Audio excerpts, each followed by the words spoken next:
Hello and welcome to another episode of New Look History Hack.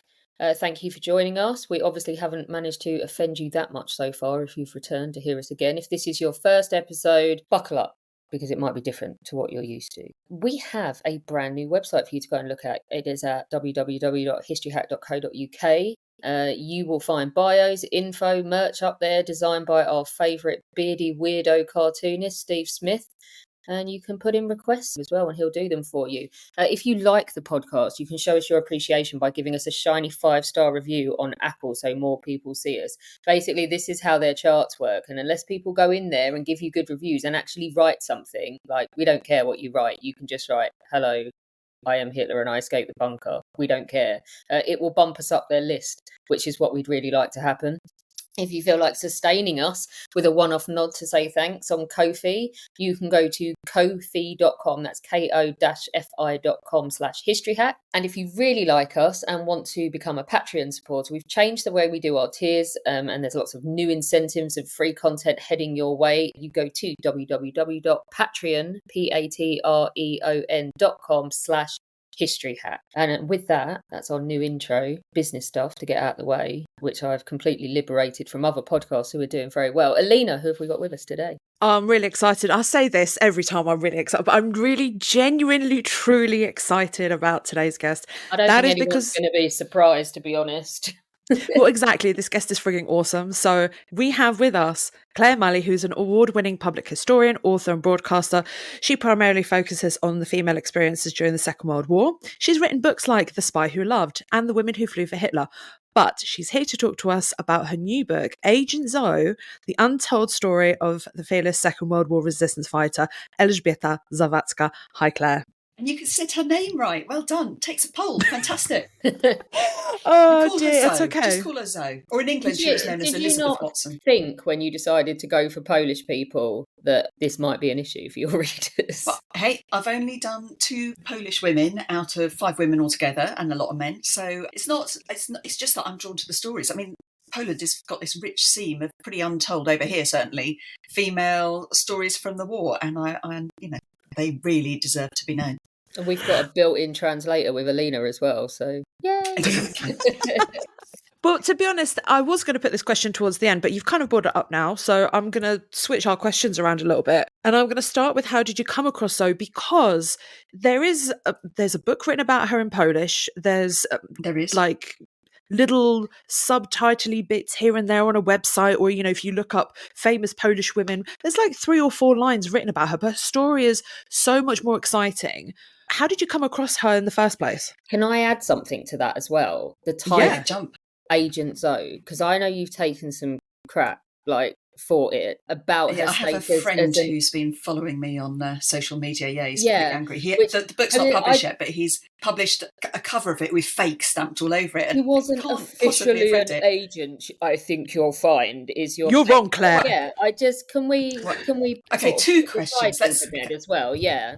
Let's slam that person down as well. This chap who's been sort of stalking me on socials, it's fine, whatever. He is an unfortunate individual. He is clearly misogynistic, but he's also anti-Semitic. And I'm just, obviously, I've just banned him and delete anything he puts up. But I do feel quite sad about it because he is from a Chico Chimney family. And obviously this history means a lot to him, and it's really important that we get it right. However, I've spent a lot of time in archives and a lot of time with Polish historians, and I got it right. So I hope that he will read the book, although he has told me that he's not going to. But I hope that he does, and he sees that there's a lot of value in this. Someone's going to lose their argument, and they know it when they just refuse to read the book. It's like, okay. Well, so anyhow, that's wrong, more than enough. Double down. That's more than enough on that. Yeah. So how did I come across the story? So, as you may know, I wrote a book before about a woman called Christina Skarbek, or Christine Granville, who was the first woman to serve Britain as a special agent in the war.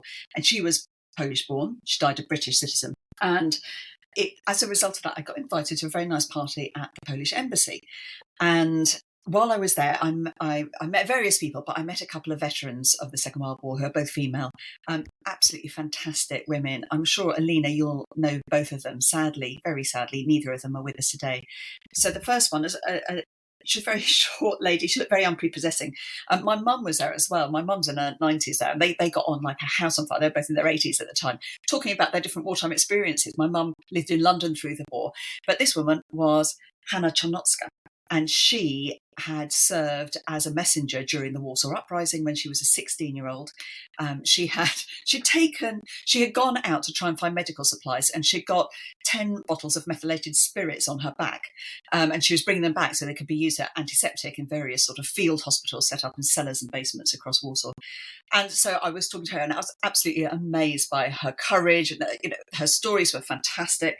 And then she said, "What are you doing here?" And I said, "Oh, I read this book about Christina Scarbo. Perhaps you'd heard of her." I said, "Oh, I have heard of her, but she pales in insignificance compared to Elżbieta Zawadzka." And I was like, "Oh my gosh, who's this woman?" She said, "Oh, Zoe, don't you know Zoe? Why does no one know Zoe?" And I thought, okay, clearly I have to find out about her. So then I wandered off, and I met a wonderful woman who I've interviewed several times. I love that woman though was you've written the wrong book, Claire. Yeah, she basically she told me I'd written the wrong book. I was like, okay. And then I was introduced to this other fantastic woman called Marzena Szebel, who again was in the Warsaw Uprising. She'd actually got out of the old town through the sewers, and extraordinary, actually very distressing stories about that. But again, absolutely brilliant. Even at her ripe age, was still going out, still being interviewed. I interviewed her a couple of times, and she had met Zoe. And she said, "Oh yes, I met her in England. Nothing could faze her. She's a very tough woman. She didn't wear makeup, but she was absolutely fantastic, an inspiration." I was like, okay, who is this Zoe woman? So that's what kicked me off a couple of years ago. And then the more I found out about her, I was just absolutely astounded. So, well, yeah, this is the thing. Zoe, she's, like I said, in Poland, she's known. People know who she is, but in England and outside of England, she's a badass. We should know a little bit about why she was such a badass. So, who was Zoe? What did you find out about her? Okay, so during the Second World War, Zoe is the only female emissary for a commander of an Allied army. So she's the emissary, so the personal representative of the commander-in-chief of the Home Army. The Home Army is the Warsaw Resistance Army. They are a recognised part, by the end of the war, they're a recognised part of the Allied armed forces. So she is commissioned to be his representative to go from occupied Warsaw to London, where the Polish government in exile is now based. So that means crossing over 1,000 miles, basically, of Nazi-occupied territory. It's an extraordinary journey. Perhaps we can talk more about that later. But she makes it. So they send out 3 men at the same time. She's the only one to arrive in London and not lose her microfilm of intelligence. Because at the start of the war, she had served in Lviv in uniform, fighting off both the Nazi German and, in fact, the Soviet advance. And Soviets only joined the Allies in 1941, of course.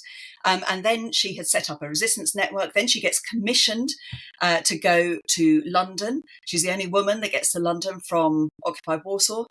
She spends 3 months in London doing some remarkable work. She has 2 major missions to undertake there.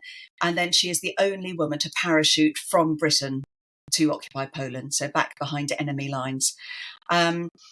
Becoming the only female member of the Cicha Ciemni, the Silent Unseen. And there she takes part in the largest organised act of defiance against Nazi Germany, the Warsaw Uprising. And she doesn't stop there. She keeps going. At the end of the uprising, she manages to get out and has another incredible mission, and she keeps fighting. So she's just extraordinary. She is, and I'm looking at it and I'm going, I don't actually care what her official job title was agent or not at this point. She's a secret agent and she's badass, and I want to know more. So yeah. She's a soldier, right? She's a soldier of the Home Army. Yeah. She is an intelligence operative. Okay, she sets up an intelligence network. She's a courier. She comes to Britain. She joins the Cicha Ciemni. We've got her Cicha Ciemni badge and registration number. And at that point, the Cicha Ciemni, they are different to the rest of SOE, okay, because in Britain, they report to the Polish government in exile and the Polish armed forces. In Poland, they report directly to the head of the Home Army. So they're not, British SOE, but the SOE worked alongside them, provided training, support, that sort of thing. And the SOE called them their peace section. So from that point of view, she's an agent. She's a peace section agent. She's the only female peace section agent. But she's all of these things. Okay. Yeah, so if you're communicating it in the semantics he's picking at. Yeah. So if you're communicating it in the title of a book, it's agent is what everyone understands, right? We want people to know this history. Yeah. Can I add one more thing that really, really, really wound me up? And that was where it was written that she was just a courier. I'm sorry, hold on a second. Let's stop the horses here. Being just a courier involves such a dangerous mission and so much guts and courage and everything else that, I'm sorry, not everybody could have been a courier. These people were specially trained, had special language skills, and she did the most incredible thing. So labeling her as just a courier for me is really offensive. No. The word just is wrong because it belittles the role of a courier. I completely agree. And she is nearly arrested many times. In fact, she is, at times she is taken to have her fingerprint stamped when she's doing courier work to see if it checks on her papers, which of course it won't do because they're fake papers, and she manages to smudge her fingerprint. She climbs out of a room she's been locked into in one point and has to run off knowing that she's likely to be shot at any moment. Being a courier is precarious, it's perilous work. But also, if you take just as in that's just her role, it's not. She has various other roles as well. Like I said, she undertakes 2 missions for the Home Army while she's working in Britain. Then she serves in the Water Uprising, and she does all this intelligence work. So she has massive, important, multiple roles. Okay, so let's unpick all of that for people. Yes. Well, not all of it, because we want them to buy the book. We are not going to mention that douchebag again. This is your book, this is your title, and it's her moment to shine as well. So where does she come from? Well, her background's really important, actually. She's born in Torun. So, yeah, where she comes from is very important. She's born in Torun, which is in the northwest of Poland. But when she was born in 1909, that part of Poland all of Poland, when she was born, had been invaded, as it has so many times over its history, invaded, occupied and annexed in 2 different, in this case, empires. So her part of Poland was annexed into what was the Prussian, so now the German part of the German Empire.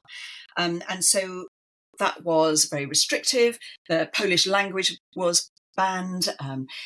Polish culture and traditions were banned. Her father was a civil servant, so the house was checked to make sure the children weren't, speaking in Polish. They had to. So her first language was German. Even their prayer book had to be in German, and her name, Elżbieta, she had to have the German version of it. She was called Lisa as a child. In a sense, this is her first alias, right? So later, when she is serving and she becomes selected to be a courier chosen to actually go in and out of the heart of the Nazi Third Reich, right? She's serving going in and out of Berlin because she has absolutely perfect German because it was her first language, and she's conveniently blonde and blue-eyed as well. So yes, but she sucked in patriotism with her mother's milk, so she is always taught, she's always raised to know that she's Polish inside. And she's 13 years old at the end of the First World War when Poland gets put back on the map of Europe as an independent nation, and is thrilled by that sense of elation of her family, of her country to be back. And she is determined that she will protect Polish liberty. Not on her watch is it going to be occupied again without resistance. So she is fighting from the heart. That is such a story that can be repeated. We did this actually in a podcast for Pole Position, didn't we, with Marian Rejewski? And you told that whole story that they run in parallel. So many of these Poles felt exactly what she felt, but I think she felt it just a little bit stronger, didn't she? Well, I mean, she was a very intense person. I mean, you see her friends, when she writes about them, she often says, I recruited these people. They were delighted. They were relieved to be able to join me, and then you read their writing and they're going, oh my God, she didn't give me any options. I was just swept up. She's a galleon in full sail.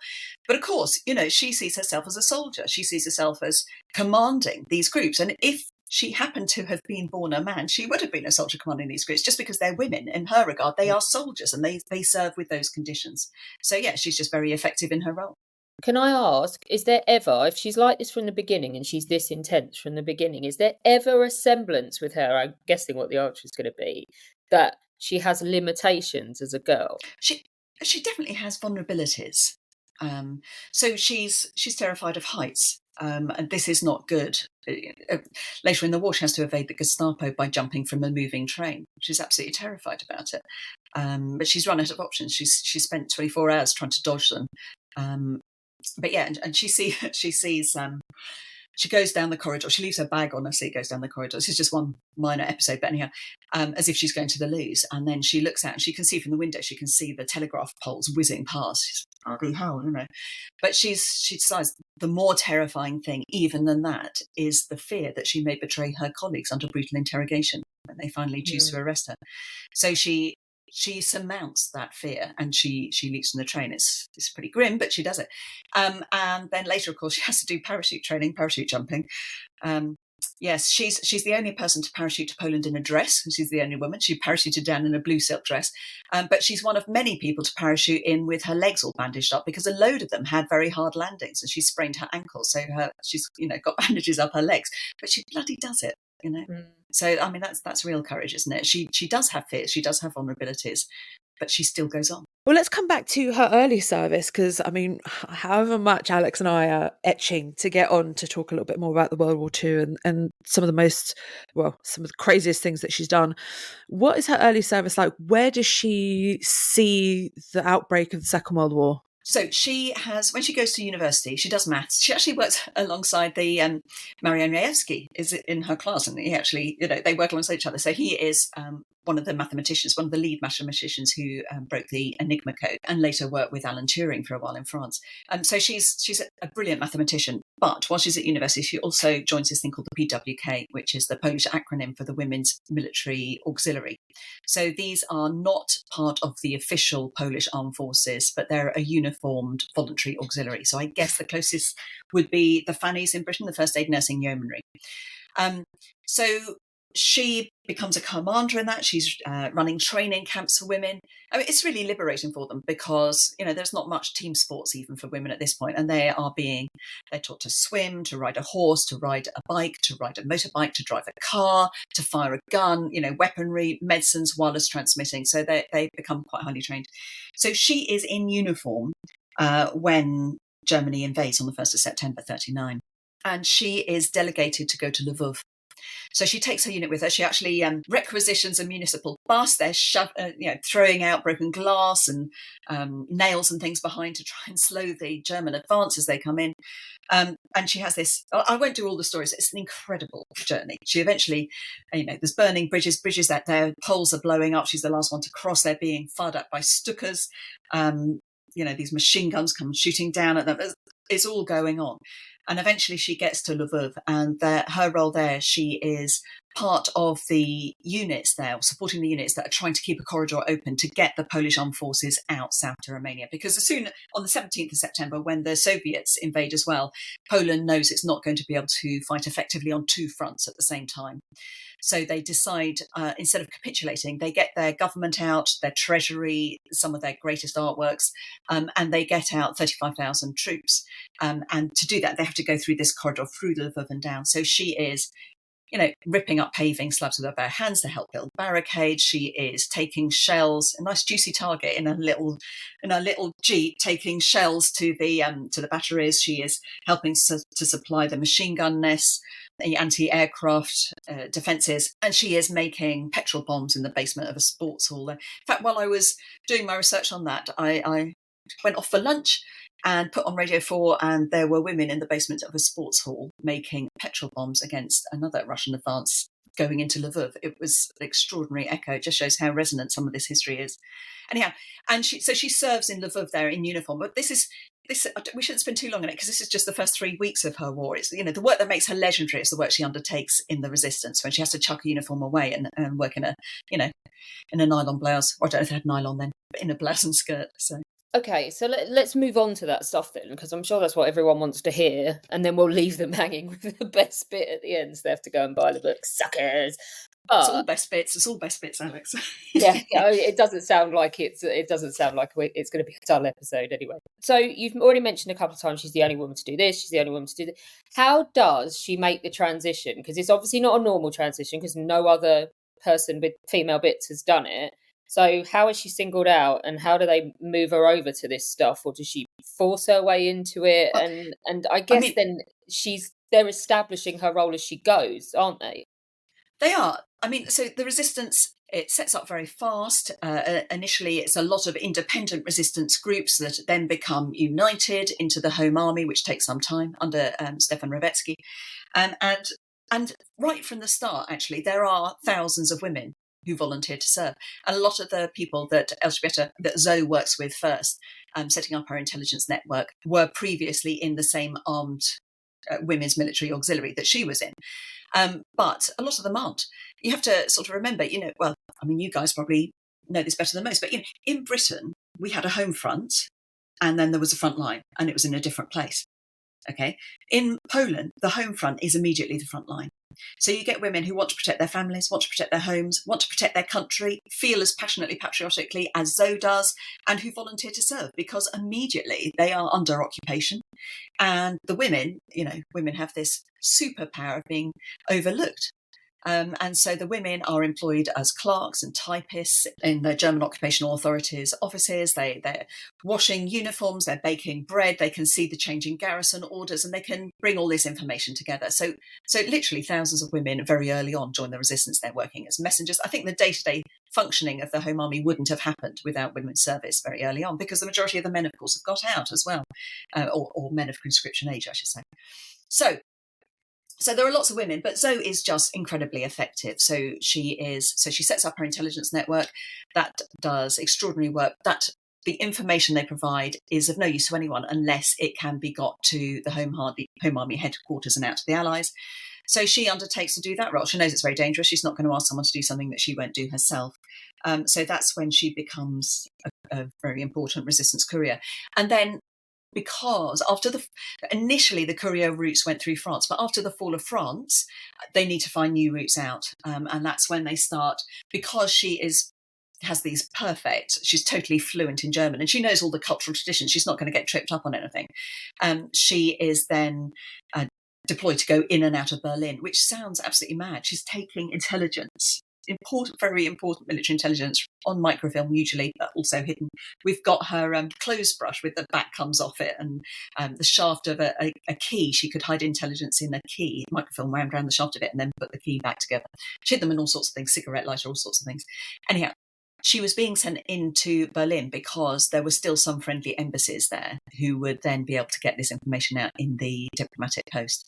So it's so audacious, but the quickest route to get this information to the Allies was to actually go into Berlin. So that's what she's doing. And then she is smuggling back to Warsaw money, huge amounts of dollars, basically, sometimes hidden, tied to her body, in her belt, plastered into the lining of suitcases. Then she'd stick the lining back on top of it, that sort of thing. And, if she was stopped on any of these occasions, well, she was stopped, but she managed to talk her way out of trouble. I won't give all the stories now.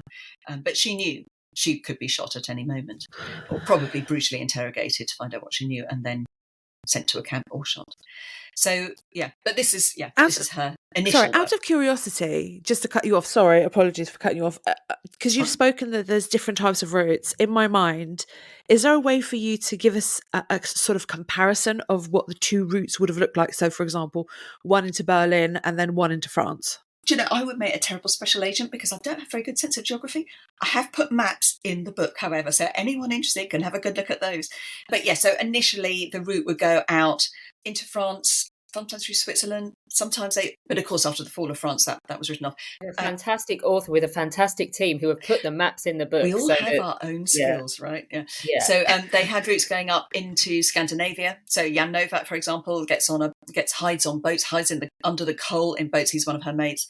Because in the book I cover the stories of 3 different women and a couple of guys whose stories, they're all quite close. They all know each other. They all come together in the Warsaw Uprising where they all serve and they all meet up again.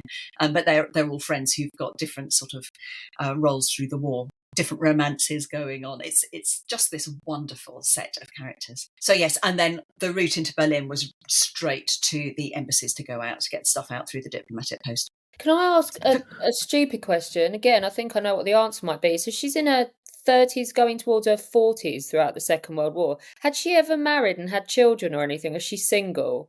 This seems like a single girl's lifestyle, if I'm honest. She's a single woman.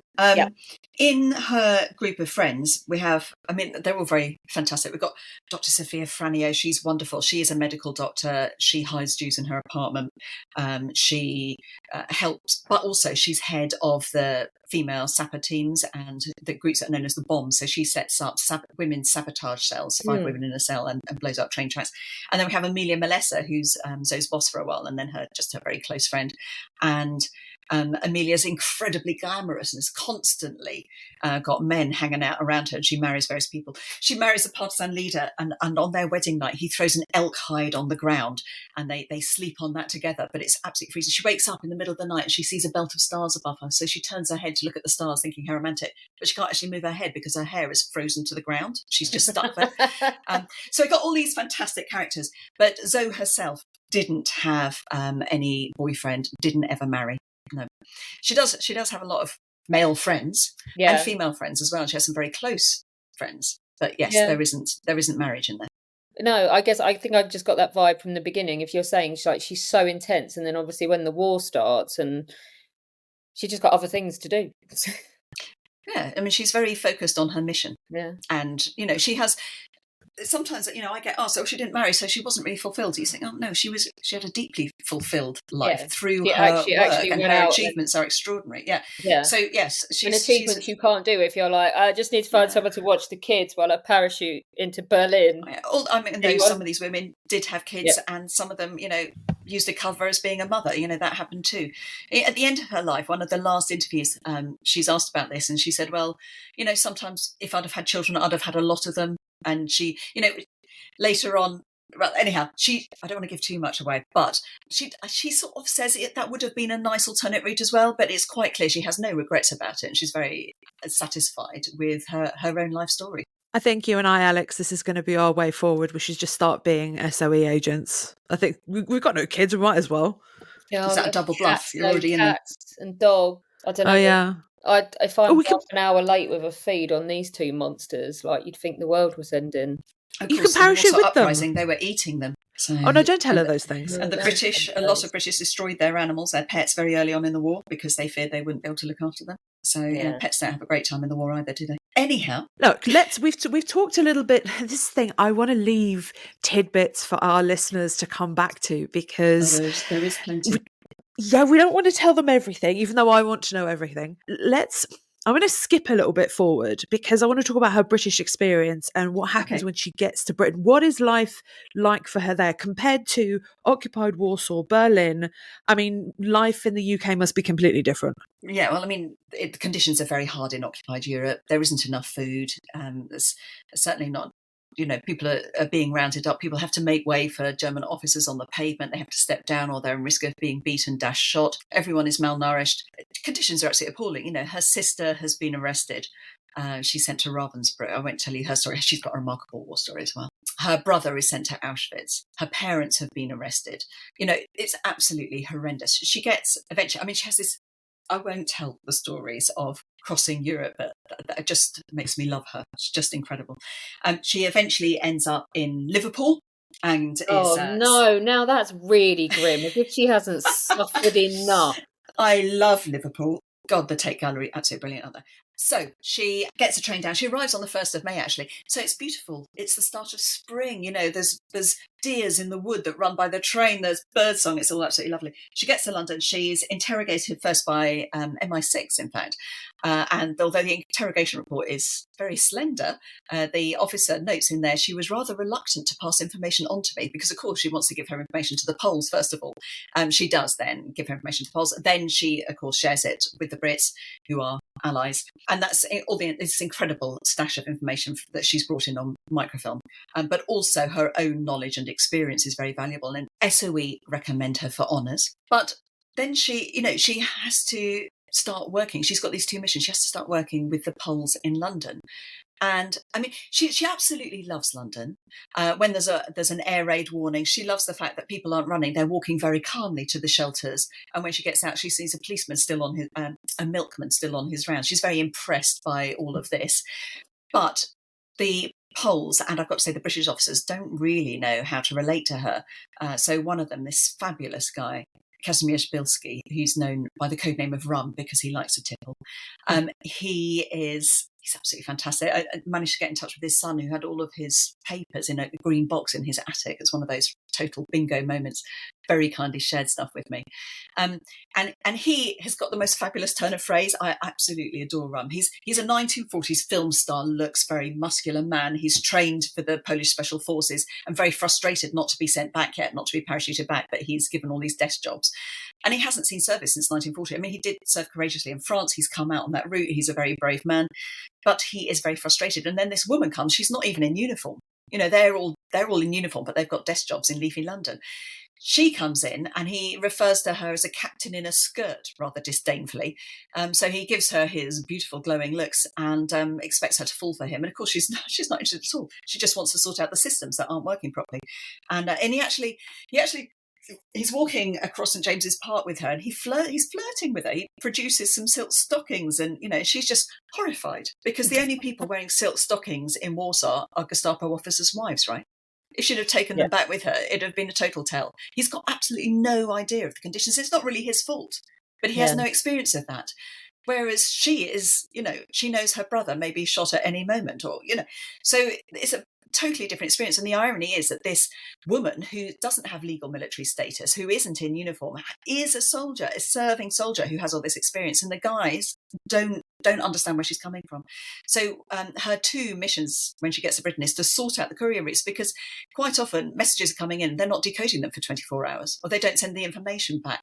And out there, the couriers are risking their life. They have to stay in a bed and breakfast or whatever for another night, in occupied territory before going back with this information. All of it is ranking up the risk for them, and these guys just don't understand it.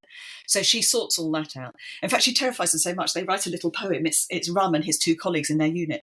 They say, you have to admit, though little and frail, the fight I shall win, because I am a male. So that's what they chant when she goes out the room to keep their spirits up, sort of thing. Anyhow, I mean, they do become really good mates, actually, in the end, and they sort out the courier route. So that's fantastic. And then she has another mission which she undertakes, which has major repercussions, because she manages to secure the legal military status of women in the Home Army, which is an amazing piece of work that she undertakes. And of course, that is life-saving, that is critical work, especially at the end of the Warsaw Uprising. And it actually, it was only at the end of the Warsaw Uprising, because Nazi Germany had, funnily enough, signed the Geneva Convention, unlike the Soviets. So when they took the prisoners of war at the end of the Warsaw Uprising, they took large numbers of female fighters as well, who now, because of so, had military status. So the Germans had to set up for the first time prisoner of war camps for women. We all know what happens when the Germans come across civilians who aren't officially military. Exactly. So they would either have been shot immediately, or most of them would have been sent, probably through Prushkov, through a transit camp to the concentration camps, or possibly labour camps. But they would have been worked to death. We don't know how many lives are saved by this. It's towards the end of the war, but probably several thousand lives of these women, because they're put into prison war camps. I've got to say, the women's prisoner of war camps, much worse conditions than the men's even. They were on swamps with mosquitoes. It was, pretty grim, but saved thousands of lives. We are purposely skirting the Warsaw Uprising so that people read the book, and also because if Alina starts on it, we'll never shut her up, Claire. Like, we'll be here all day. But there's a second reason. There is a second reason, because we're working on a project. This is all I'm going to say. We're working on a project. Claire is heavily involved in said project, and so is involved in the project. And if you want to hear Claire, then just wait a couple more months. Yeah, just to say, it's the 80th anniversary of the Warsaw Uprising this year, so obviously there's a bit of interest in that at the moment. So Zoe survives the war somehow in all her craziness. How does the war end for her, and how do you go from being a badass secret agent, she is a fucking agent, I don't care if it's not an official title, to normal life? Well, there isn't normal life, is there, in Poland after the end of the war? So. No. Poland, the first country invaded by Nazi Germany, never capitulated. Incredible service. They got their forces out.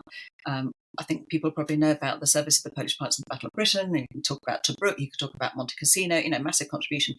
At the end of the war, while the Brits are celebrating in Trafalgar Square, the Poles end up with a Soviet-backed communist regime imposed on them, and there is no freedom. And so, I mean, Zoe does other missions. I've got to say, even after the water uprising, it's not the end of the war. She's still got this incredible episode. But after the war, she decides, she has to decide, is she going to keep resisting? There is still resistance, and she does consider that. Or is she going to get involved in the rebuilding of her nation? Zoe is smart. She's very clear-sighted. I think she recognises that there is not going to be a World War III imminently, or a continuation of World War II. And I mean, that sounds obvious to us now, but at the time, people felt, well, the war's not over, clearly. You know, we went to war to liberate Poland, and Poland is not liberated. So, you know, there was a sense there that something might happen. But she ultimately decides, she becomes a teacher, she decides to help, because a whole generation have lost their schooling, okay, during the war. So she becomes a teacher. She specialises in adult education as well. And she does fantastic work. She becomes an expert in there. She's decided to help rebuild her nation. But, funnily enough, at the same time, just about as Carve Her Name with Pride comes out, so that the first film about female special agents in Britain, which was about Violette Szabo, we begin to recognise, in, I've got to say, fairly romantic terms, that women played a role as special agents in Britain. And the Poles begin to realise that the women had actually played a role as well. I mean the communist Polish regime. And they are rounding up at this point, the security services are rounding up potential resistors to the communist regime. They rounded up several thousand senior male resistance fighters, and they start rounding up the women. In 1951, Zoe is arrested. The great irony is that she survived the entire war against all the odds. I mean, she should have been killed in the first 3 weeks when she was serving in uniform in Lvov. Then she certainly should have been killed in the rest of it, and she nearly was a number of times.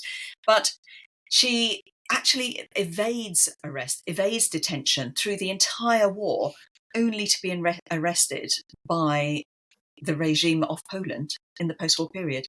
And I won't tell you the whole story now. Needless to say, one of the people that I interviewed during my research was her cellmate in prison, and she was tortured, but she had a younger cellmate who I managed to interview. It was absolutely extraordinary to hear her testimony, and Zoe never stops fighting. So let's talk a little bit about this research, because you've done extensive, and I know you've done extensive because I was about when you were doing some of it. You've gone from so many archives and personal stories. Tell us, because our listeners do like a bit of this kind of chat about research. Tell us about your research. Where did you go? What did you find? And how did you approach doing this book? Because you've mentioned this already, that you used other stories to pin this one whole story about Zoe. So tell us more about that. Yeah. So, there is information in Britain. There is, because her interrogation reports and so on, there's quite a lot in the National Archives, filed under various different names. She was Sophia Sochowska, she was Elizabeth Watson, so it's all over the place, but you can pull I think I've got most of that out. Obviously, there's the Polish Institute and Sikorski Museum and the Polish Underground Movement Study Trust, set up by Poles who stayed in Britain after the war, and their resources are absolutely extraordinary. So that was fantastic. You, Alina, very kindly shared your grandfather's handwritten diary with me, because he was the commander in the defence of Lvov. So that was, thank you, a lovely bit of unpublished source to put in there. But most of my work, has to be said, was done in Poland. The Polish embassy very kindly found me a translator, and the wonderful Paulina and I went round to Poland. We just spent a lot of time going into a lot of archives. I also followed in Zoe's footsteps. So I went to the site where she was parachuted in, where there's a little memorial to her and the other Chico Chemney who was parachuted in there. That was very moving. Went past a convent where Zoe had to shelter at 2 different times during the war, where she had to lie low. She went to this convent on the outskirts of Warta Szymanów. And I was poking my nose through the gate, and a nun walked past. It was quite chilly. She had a hot water bottle and a cup of tea. She was lovely. She said, "Oh, hello." My Polish translator, Bogdan, at that point said what we were doing. He said, "Oh, this is Claire Mully." And she said, "Oh, I know Claire Mully." And I said, "No, I don't think you do." And she said, "Oh, no, there's a Claire Mully that wrote this book about Christina Skarbek." I was like, "Oh, that's me."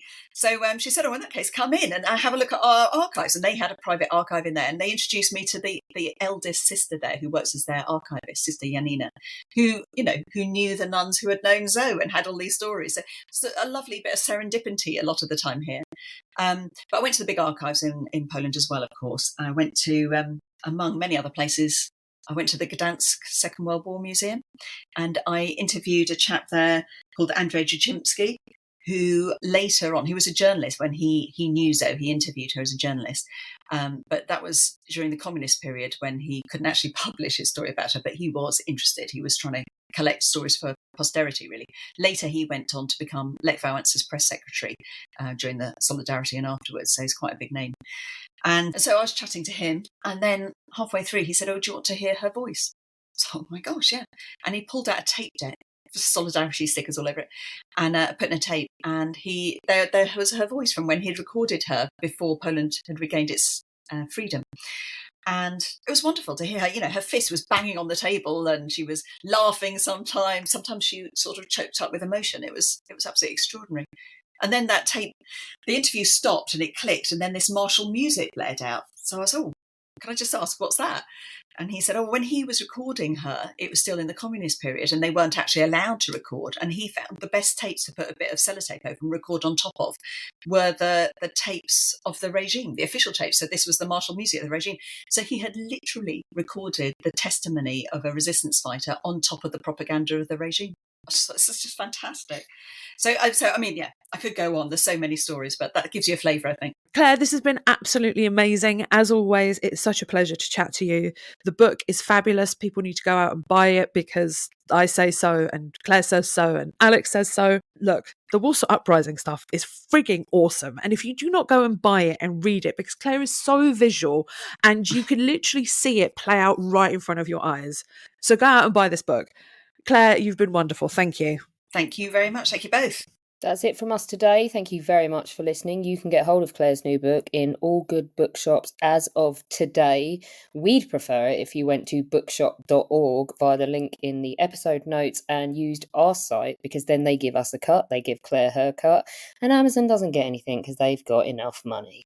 They owe me a refund and have done for the last 2 weeks, so fuck them. You will find new bios, info, and soon merchandise up on our website, designed by our favourite beardy weirdo cartoonist, Steve. You can also, if you want to show your appreciation, you can give us a 5-star review. You just literally need to write anything, I think, in the box. So you literally just tell us who you hate more than anyone else in history. That'll do for this week. If you've enjoyed this episode and want to give us a one-off donation, you can go to ko-fi.com. That's ko-fi.com/historyhack. Or you can become one of our very favourite people and subscribe regularly at Patreon. That's patreon.com/historyhack. So today, if you're not having a good day, I want you to bear in mind that it could be worse. You could be Henry VIII, who by the end of his life was in such a bad state and so overweight that his courtiers had to haul him up and down stairs via a system of levers and pulleys. So there you go, there's always someone worse off than you. Thanks for listening, and let's see you next time.